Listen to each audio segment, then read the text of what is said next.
And thank you all for coming. My name is Robert Feldman, and I'm Dean of the College of Social and Behavioral Sciences. This is the 5th annual Cole Lecture in Contemporary Issues. I'm really thrilled to see such a good crowd here today, and I'm thrilled about the talk that we're going to be hearing. The purpose of the Cole Lecture is to engage the UMass Amherst community, alumni, students, faculty, and staff, with the interesting work of faculty whose research has a direct impact on world issues. We're thrilled to host this annual event as part of our offerings in the College of Social and Behavioral Sciences, where our motto is Connect to Your World. I'd like to tell you a little bit about Margaret and Robert Cole, the very generous donors who made today's lecture possible, and to explain how they have made this year's event even more special. Bob Cole graduated from UMass Amherst in 1959 with a degree in psychology, and it was here that he met his wife, Peggy. In the intervening years, Bob went on to become a top executive for Blue Cross Blue Shield of Delaware and worked in Argentina, Uruguay, and Taiwan, all around the world. Now retired, he's an active member of a number of civic groups. Peggy, his wife, has always been involved with a number of worthy causes, currently volunteering her time to an organization that promotes educational opportunities for women around the world. Seeing an opportunity to connect back to the university, the Coles established the lecture in 2007 to highlight the work that our faculty members do. And this year, we are pleased to announce that in addition to the lecture itself, the Coles have also added a scholarship component to their gift. Similar to the lecture, they decided that it was important to support undergraduate research that has the potential to have real-world applications. At this time, I'd like to recognize the first recipient of the Cole Undergraduate Research Award, Sebastian Zapata. Sebastian?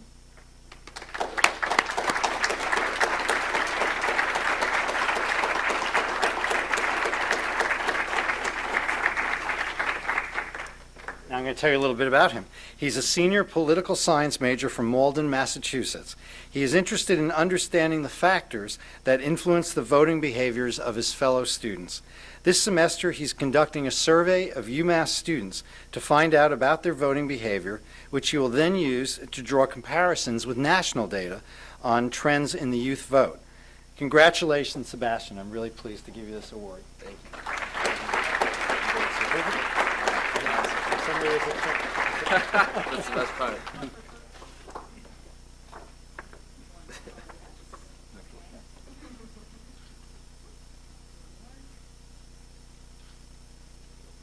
Thanks. Congratulations. Now I'd like to introduce Michael Ash, who is chair of the economics department, and he's going to introduce today's distinguished speaker, Nancy Folbre. Michael?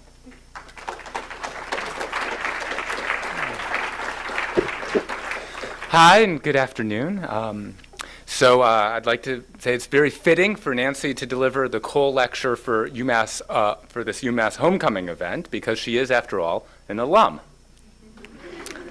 She earned her PhD in economics at UMass Amherst in 1979, but she has not been here ever since. We have very strict rules about hiring our alums, so we made her earn her spurs, which she did appropriately in her native Texas, and then returned to UMass. Nancy has an extraordinary. Oh, am I flipping the pages? Oh, sorry. Hey, there we go. No surprise. Okay, no surprises. Sorry about that. So Nancy has an illustrious record of academic achievement, with I think close to 15 books and new ones emerging every year, many dozens of articles. I'd like to highlight a couple of them that I think are really worth mentioning. Some for their titles, like Greed, Lust, and Gender: A History of Economic Ideas, or The Invisible Heart, not hand, Economics and Family Values. And most recently, and one that I recommend especially to alums, Saving State U, which discusses some of the challenges facing public higher education in the country, I think is an extraordinarily useful contribution. Let me also mention that Nancy has an extremely high high impact, sorry, a horrible turn of phrase, high impact intellectual. In recent years, she served on the Sarkozy-Stiglitz Commission, which was intended to reevaluate such minor measures of economic progress like the gross domestic product, or GDP, and to propose important alternatives. So Sarkozy, if you recall, is the president of France. Joseph Stiglitz is one of the nation's leading economists. They came to Nancy when they wanted guidance on how to rework those key accounts. Nancy is I believe, a founder of the International Association for Feminist Economics. She served as president. She's currently associate editor of that journal. She's been consulted recently by the Council of Economic Advisors. She's been a Charlotte Perkins Gilman Fellow of the American Academy of Political and Social Sciences. Can anyone here tell me Charlotte Perkins Gilman? Is that a familiar name? If not, jot it down. Go home, Google it. It is a name that you should know, and it was a very fitting fellowship for today's speaker. So I'll say it again: Charlotte Perkins Gilman. In terms of public impact, you may see her weekly, because beginning with the provocatively titled "Sex and the Stimulus" on February 5th, 2009, and so now for almost 4 years, Nancy has blogged weekly for the New York Times. I urge you to read her blog regularly, and it's interesting for me to give an introduction using a word that hardly existed a decade ago. I checked, and I signed up for Blogger.com on July 2nd, 2002. So this is a new medium, and Nancy has made extraordinary use of it. Pieces have great titles like Sin Cycle, When Greed Isn't Good, and more recently, Measuring Mooching. So Nancy's thinking is constantly provocative. Nancy has a real knack for the discovery and creation, and for analyzing the discovery, creation, and distribution of value in previously unexplored places.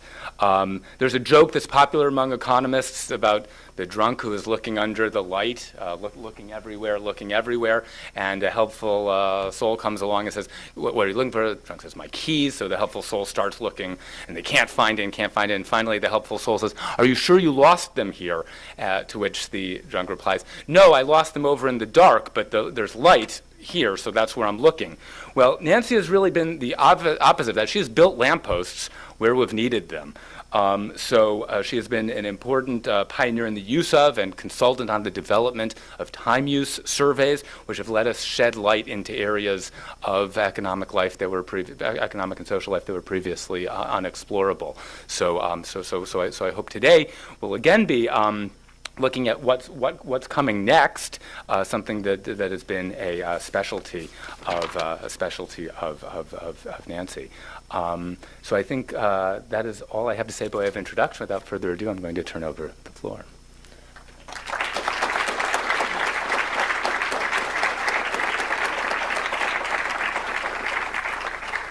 Thank you so much. It's really a great honor and a pleasure to be here today. I am not really going to talk about my own research so much as a kind of intellectual engagement that has kind of evolved out of a really terrific collaboration with some members of the local community. And this picture is a fitting metaphor for that, because I actually took it with my iPhone about a month ago after walking out of the Five College Credit Union, because I thought, wow, I really like that truck. And only after it appeared on the poster did I learn that it actually belongs to someone. The truck itself belongs to Urban Corral, who's been a real collaborator in this whole process. So that's kind of how the whole thing has evolved. I really didn't, pretty much everything that I knew about local economies and about cooperatives grew out of the work of one of my colleagues, Julie Graham, who's no longer with us. Feeling really sad, missing her. I wanted to just pay a really quick tribute to her. She inspired a whole generation of students and faculty to look more closely at community economies. And a lot of what she's done has also been advanced by the Center for Popular Economics, which is a group of nonprofit. It's a nonprofit. It's a collective of progressive economists doing education around economic issues. And Emily Kawano, who's been a real mainstay of that effort, has done a terrific job of writing and teaching and educating about the solidarity economy. So a lot of what I know, I've learned from them. The story I'm going to tell kind of started with Emily telling me about an agreement between the U.S. steelworkers and the largest manufacturing cooperative in the world, Mondragon International. And I ended up writing a blog post about it, kind of thinking it was a really interesting angle on political events. And then very shortly thereafter, I was visited by a couple of folks who I should have met before, but who I had just, I guess, never connected with, who were involved with the Valley Alliance of Worker Cooperatives, which I'll tell you more about in this talk. Adam Trott, who's the staff coordinator for the Valley Alliance, and Michael Johnson, who's been working on developing a kind of history of local cooperatives and started out very much in connection with Julie Graham and Julie's work. And I know Adam's here and Urban's here, and there are many other people here who probably have actually more expertise about some of the specific things I'm going to show you today than I do. So I'm hoping that we can have, I see my job here is to kind of start a discussion of a really interesting process of intellectual engagement. So the most immediate or most tangible result of my meeting with Adam and Michael was that a group of us, of UMass economics faculty, graduate students, and members of the community started meeting regularly to develop what we now call the UMass Collective Economies Collaborative. And we've developed a new upper division undergraduate course, the Economics of Cooperative Enterprise, which is now taught every semester, and I think has been very, very successful. We've developed a certificate program in applied economic research on cooperative enterprises, and it's centered around a summer internship with the Valley Alliance of Cooperatives Business. And I'm going to, in my talk, report on very briefly on three of the projects that got underway this last summer. We're also developing some other curricula, including a 100-level course and a social theory and political economy seminar, and sponsoring some events on campus. On Tuesday, we had a really great party in the Cape Cod Lounge at the Student Union with about 60, 70 people and a bunch of presenters giving short talks about connections between co-ops and the local sustainable food economy, sustainable food network. There was a string band, there was chocolate peanut butter squares, and there was a lot of great synergies among people there that I think we can continue to build on this afternoon. So what I'm going to do this afternoon is tell you a little bit about what I mean by the cooperative movement and the new localism. I want to define the terms, tell you a little bit how I'm thinking of them. I want to very briefly go over what I think are some of the really important theoretical insights and challenges of economic analysis of this movement, and then go over some, report to you on some of the really interesting research and other projects that are moving forward, kind of using the local community as a laboratory. So what do we mean by localism? Well, it's a very big umbrella, and a lot of things fit under it. Certainly buy local campaigns, which I think most people are probably familiar with. Community-supported agriculture, which can take a lot of different forms. Cooperative enterprises, both consumer co-ops and producer co-ops. It's not all on the positive, kind of social entrepreneurship category that also fits with some kind of more traditional community organizing projects like organizing against big box stores. It's characterized by a real emphasis on local economic development and the well-being of the local community. And I think it's embraced by many people as a kind of counterbalance and possible antidote to globalization and the kinds of problems that have come in its wake. So here are some examples. What I want to do is persuade you that under this localist umbrella, there are a lot of small little projects, but they're all growing the trajectory has a lot of momentum, and I think that that's what makes them particularly interesting. There are two growing national small business associations, the American Independent Business Alliance and the Business Alliance for Local Living Economies. There's a chapter of the Business Alliance for Local Living Economies in the Pioneer Valley. You can see the website there. And this is happening really in communities all across the country. So the interesting, I think, paradox of localism is that it's actually a pretty national movement. So it's not just developing new institutions on the local level. It's trying to network them and bring them together in a new kind of way. In my opinion, a real linchpin of this local economy project is the kind of humble and I think vastly underrated, underappreciated institution known as the credit union. Credit unions are cooperative, community-managed institutions. They offer lower interest rates on loans, higher interest rates on deposits, lower fees than banks.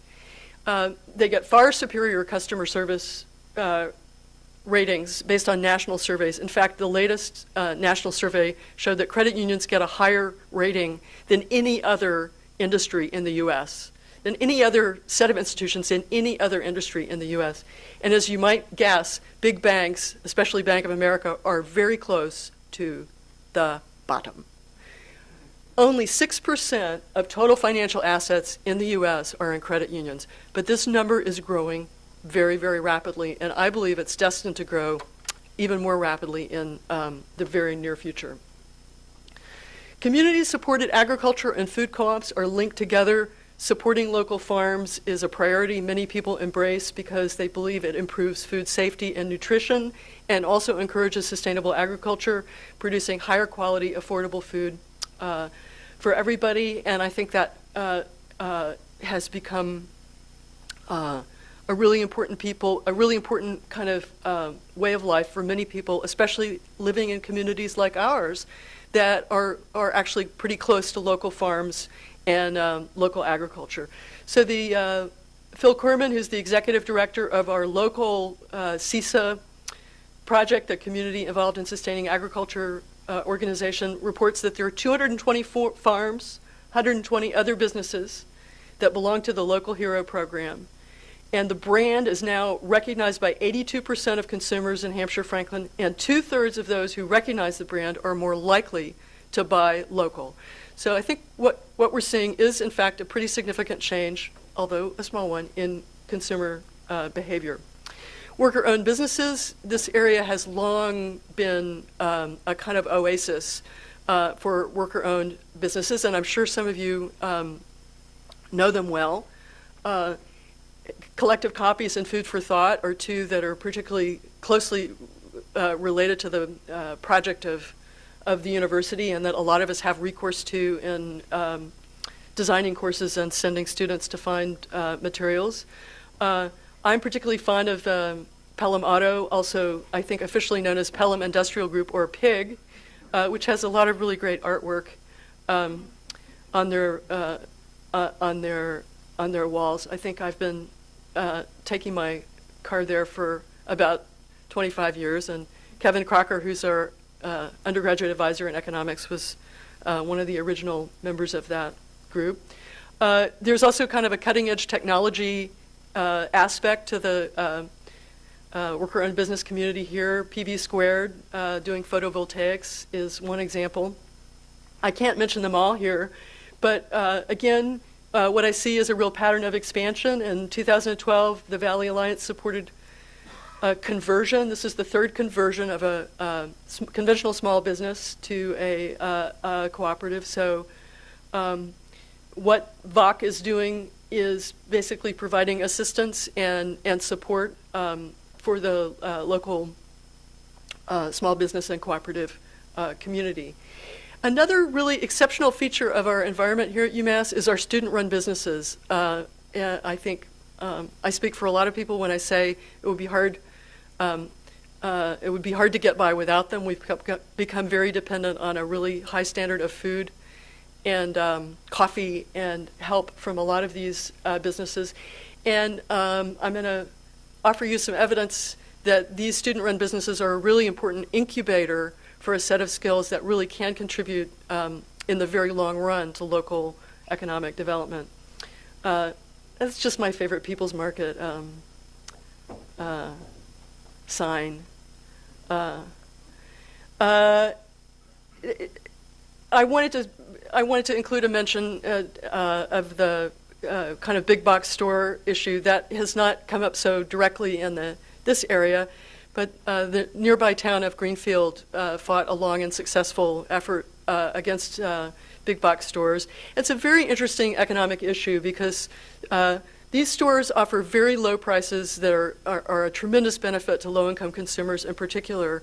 And it turns out to be a really important and interesting research question to determine if those low prices are really counterbalanced by the low wages that they pay their workers, their reliance on government subsidies for those workers through things like food stamps and Medicaid, and also the adverse effect of small businesses on local communities. And one of my colleagues in the economics department, Aaron Dubé, has done some really interesting empirical analysis of this issue, and I think argues pretty persuasively that the negative effects outweigh the positive ones. There's also some very interesting sociological research that shows that chain stores have a pretty adverse effect on local communities in terms of measures of human capital and social capital, like crime, like the percentage of households living under the poverty level. So there's a whole genre of research about the kind of community effects of these economic institutions. We also have, not yet in this local area, but to the west of us in North Adams and the Berkshires, a local currency, which is a really interesting experiment in localism. I think that's a picture of Norman Rockwell on that currency, who famously, did and lived near Stockbridge and has a studio there that's a really fun place to go. And it's really appropriate, isn't it? I think it tells you something about the kind of flavor of localism itself, which has a slightly retro quality, doesn't it? A slightly 1950s retro nostalgic quality to it. There's a lot of research now. It's kind of a new wave of research on local currencies. What is their effect on local spending? Do they provide a source of capital for local businesses? And 3 UMass undergrads currently doing an independent study with me on the local currency. So it's becoming they're unearthing a lot of research that shows that interest in these currencies is growing. So another way to think about this is it's a different paradigm of local economic development. So for a long time, what state development offices did is they tried to talk really big companies into either coming to a state or staying in a state by offering really big subsidies. But what they found was that often companies would come for a while, and then as soon as they used up those subsidies, it was see you later, on to the next state that could make a better offer. So what's happening now is a change away from this idea of hooking one big fish towards the idea of instead growing a lot of small fish as a way to develop a kind of different economic ecology. So in the language of economics, it's kind of less reliance on export-oriented development, where you're selling something to a large exterior hinterland, and more on what's termed import substitution, relying more on locally produced goods and services, and using those to drive a process of more autonomous, independent local economic development. So we can talk about this. I'm really interested to get your opinions about it. I think it may be better suited to agriculture and services than to manufacturing, but there's some people who argue that the advent of new manufacturing technologies like 3D printing is reducing economies of scale in manufacturing in a way that makes local production in that sector more viable than it has been in the past. So here's a little bit of theory for you, just to give you a sense of what kind of issues I think arise out of this consideration of the localist agenda. In economics, in fact, whether you're talking about kind of mainstream neoclassical economic theory or the more progressive heterodox variety that we tend to prefer here at UMass Amherst, the biggest distinction is typically between for-profit firms and not-for-profit firms.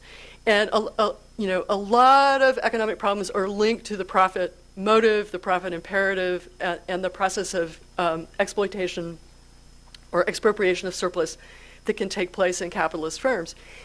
I think the localist agenda and the cooperative agenda displaces that emphasis slightly, and it displaces it towards a slightly different question, not for-profit versus non-profit, but for-profit only versus for-profit and other goals. And this is really clear in an analysis of the co-op sector, which includes consumer co-ops, where basically the non-profit condition is met, and consumers are basically getting together so that they can get better and cheaper goods without paying profits. But it also includes worker-owned businesses, which are typically for-profit enterprises, but enterprises that have a set of broader priorities than a traditional capitalist firm. And so what holds the co-op sector together is really a set of principles, the 7 cooperative principles, that provide a kind of unifying set of values for the cooperative undertaking. And concern for community is there on the list, and it's very prominent on that agenda. But it's not just a matter of different principles or different values. There's also a set of different incentives for local businesses and co-ops. These businesses have a bigger stake in the local economy because they depend on local consumers. They have a bigger stake in the local environment because the owners live in that environment and are probably committed to living there over the long run. They have a bigger stake in local workers because those are the workers they are probably going to hire.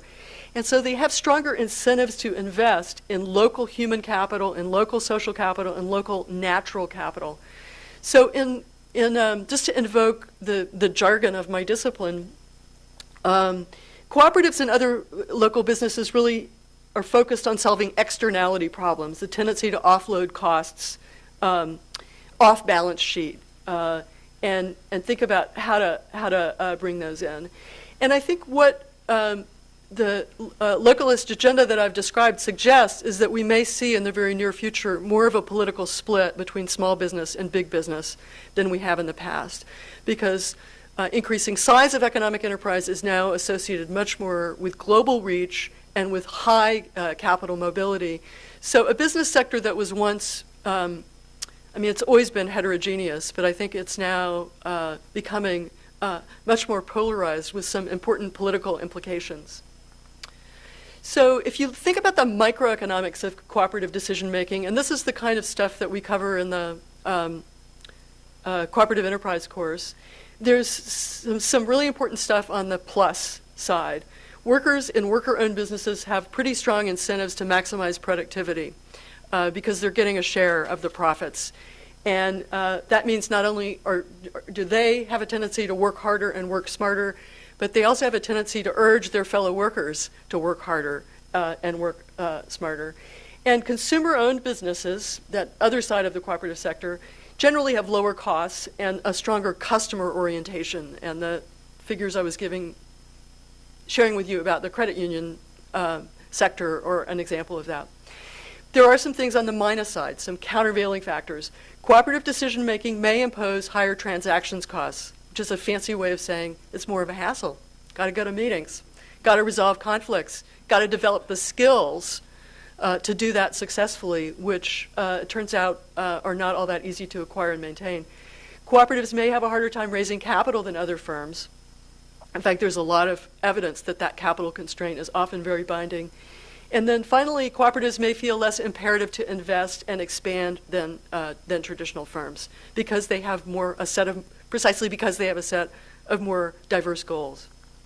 So the book, Can Localism Make a Difference? Well, the most interesting discussion of this issue that I've found recently is a book by David Hess, Localist Movements in a Global Economy, which I think is very supportive, but also expresses a kind of healthy skepticism, points to some of the challenges. And what I conclude from reading Hess is that there are a lot of if-then possibilities. If local businesses can provide high-quality products or services that countervail economies of scale, yes. if they can expand their customer base past a certain threshold so that they can maintain stability, if they can hook up with other networks and not be isolated or autarkic in their organization, if they can move beyond just buying locally to investing locally and developing ways of mobilizing local capital. And I think the biggest if, the most important is if the localist movement can build political coalitions that can influence public policy, because it's public policy in the end that's going to drive the viability of this economic project. So that's the context. Now I want to tell you a little bit about some local projects and some local research that offers a kind of window into this world. The Neighboring Food Co-op Association, 30-plus food co-ops locally owned by over 80,000 members across the region. Member co-ops purchased over 30 million in local products last year, employing over 1,450 people, a lot of startups. UMass student Thomas Kunkel worked this summer on writing a guide to how to start a food co-op, which I think is a really important contribution to local efforts to develop and strengthen the co-ops in their local communities. Pedal People, worker-owned business in Northampton, bicycle-powered collection of trash and recycling and compost, and yes, they do it through January and February. UMass student Luke Seberg did a community survey this summer exploring some diversification expansion possibilities for them. What kinds of transportation can they get into when the Northampton landfill is closed, and how can they become less dependent on this particular customer base for the development of their business. Valley Green Feast, started by 4 women. I know Rebecca Hanlon was involved in the student-owned businesses. I'm not sure about the other 3. I wouldn't be surprised if they were also involved. But Rebecca is a particularly eloquent spokesperson for the impact that working at the People's Market had on her ability to become an entrepreneur and become a worker owner in Valley Green Feast. And what Valley Green Feast does is it provides a kind of intermediary between community-supported agriculture, local farms, sustainable organic farms, and the consumers. So instead of going and picking up your box of produce from a local farm, you can go to their website, check off the items that you want, which include not just vegetables, but also dairy products, coffee and tea, fair trade, of course, and organic meats. And they will then deliver it to your home for a cost of $4 a week if you're a subscriber. So I think it's a really interesting business model, kind of building on the community-supported agriculture concept.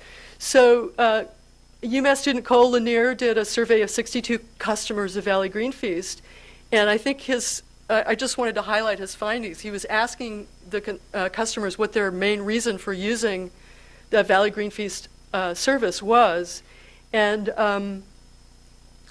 what really shows up is that the customers really liked it because it was a small business and because it was a worker-owned business.